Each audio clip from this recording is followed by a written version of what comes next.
PDI Perjuangan sebagai partai terbesar saat ini telah berhasil mencetak kader-kader terbaik yang potensial untuk menjadi pemimpin bangsa. Terbukti, kader terbaik dari PDI Perjuangan saat ini adalah Pak Jokowi yang sedang menjabat sebagai Presiden Republik Indonesia yang ke-7. Terlepas dari segala kontroversial, isu mengenai dinasti politik, intervensi perubahan konstitusi, hingga isu 3 periode yang dikait-kaitkan dengan dirinya. Namun itu semua tidak bisa membuat kita melupakan semua jasa Presiden Jokowi dalam membawa perubahan yang positif untuk Indonesia selama 9 tahun dirinya menjabat sebagai kepala negara. Nah, selain Presiden Jokowi, PDI Perjuangan juga memiliki kader-kader terbaik lainnya yang memenuhi standar untuk menjadi kandidat peserta Pilpres. Saking kayanya PDI Perjuangan ini memiliki kader-kader yang potensial, kader-kadernya ini sering loh menjadi incaran untuk dibajak oleh partai lain.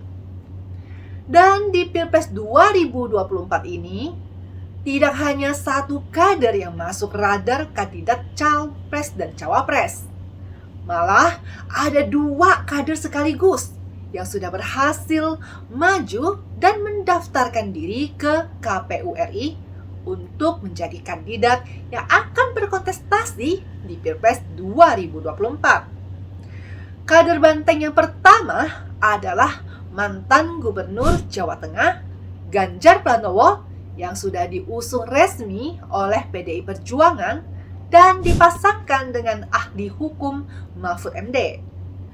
Kader banteng yang kedua adalah Gibran Rakabuming Raka, putra sulung dari Presiden Jokowi, yang sudah dibajak oleh Koalisi Indonesia Maju atau KIM untuk dijadikan cawapresnya Prabowo Subianto. Padahal KIM adalah koalisi yang terdiri dari gabungan 8 partai politik. 4 diantaranya adalah parpol parlemen, yaitu Gerindra, Golkar, PAN, dan Demokrat. Sedangkan 4 partai non-parlemen adalah PBB, PSI, Partai Garuda, dan Partai Gelora Indonesia. Bayangin, gabungan kekuatan 8 partai aja masih dirasakan kurang kuat untuk memenangkan Prabowo Subianto. Sehingga masih butuh minta dukungan dari PDI Perjuangan lagi. Kalau memang butuh dukungan dari PDI Perjuangan, mestinya kan Prabowo itu minta baik-baik dengan ketua umum partainya, si Megawati Soekarnoputri. Jangan suka mengulangi kebiasaan buruk masa lalu yang suka menculik maksud saya membajak kader partai lain. Aman gak sih? Oke. Kader PDI Perjuangan yang memiliki harga diri, loyalitas tinggi, berintegritas, tegak lurus pada fatsun partai, dan iman politiknya kuat, maka tidak akan gampang tergoda bujuk rayu dari partai lain. Contohnya nih, mantan Gubernur Jawa Tengah, Ganjar Pranowo.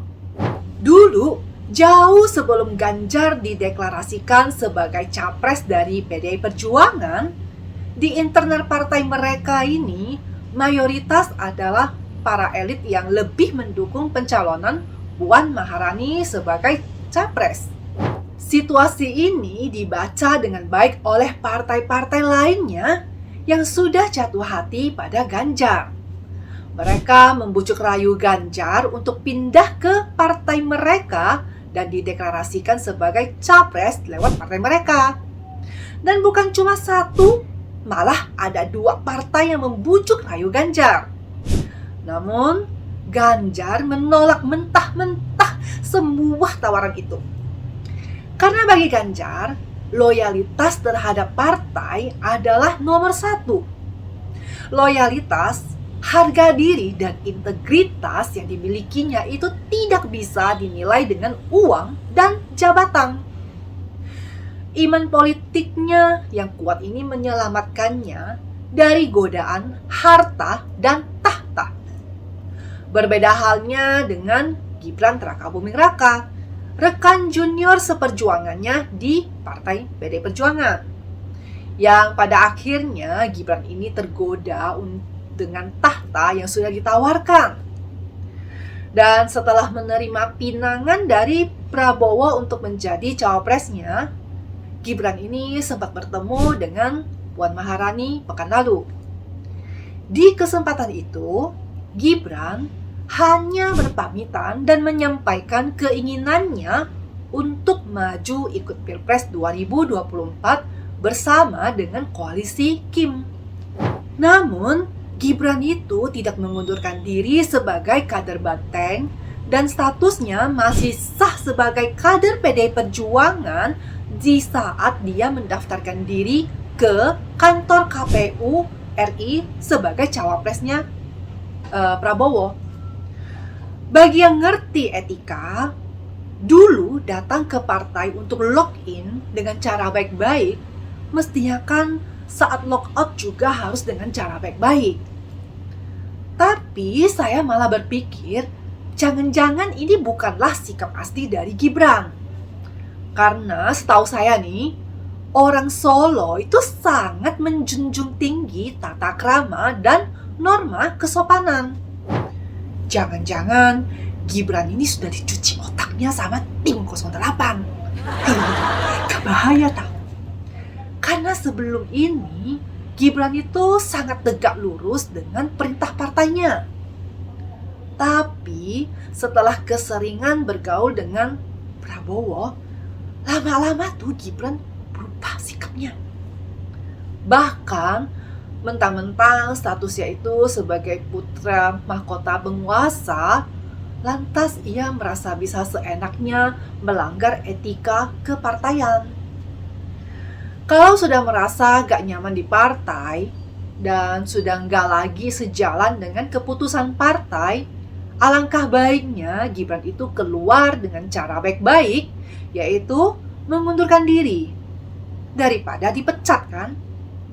Lagi pula, PD Perjuangan itu tidak memaksakan para kadernya untuk tetap stay di partai apabila sudah tidak ada kenyamanan sama sekali. Yang saya salut adalah bagaimana PDI Perjuangan ini menyikapi manuver dari Gibran yang sudah terang-terangan mengkhianati partai yang sudah berjasa memenangkannya sebagai wali kota Surakarta.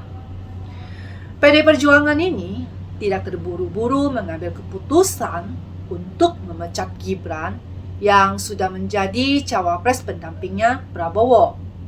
Nah, dalam hal ini, PDI Perjuangan itu masih memberikan waktu bagi Gibran untuk mengajukan pengunduran dirinya sebagai kader PDI Perjuangan.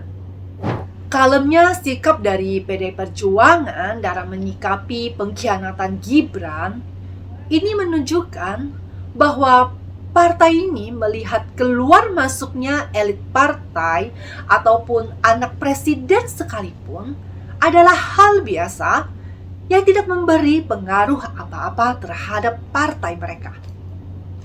Sampai di sini pembahasan kita hari ini. Bersama saya Yanti, don't be silent majority. Speak up.